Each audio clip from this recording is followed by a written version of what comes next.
પોરબંદરની ભાવસીજી સરકારી હોસ્પિટલમાં દાખલ દર્દીઓ પાસે રિપોર્ટના પૈસા માંગતો એક શખ્સ ઝડપાયો હતો, જેમાં હોસ્પિટલના સિક્યુરિટી ગાર્ડના સુપરવાઇઝરે આ શખ્સને ઝડપી પોલીસને સોંપી દીધો હતો.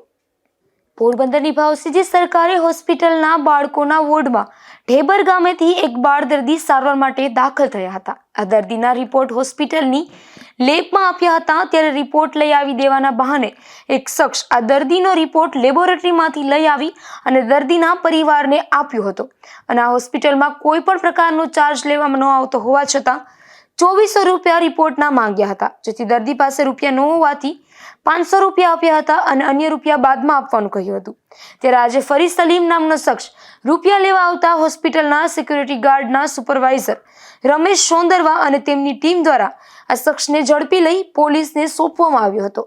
હોસ્પિટલમાં આ પ્રકારે લેભાગુ આવતા હોય ત્યારે પોલીસની જાગૃતિ પણ જરૂરી બની જાય છે. નિપુલ પોપટ સાથે અશોક થાનકી, ગુજરાત ન્યૂઝ, પોરબંદર.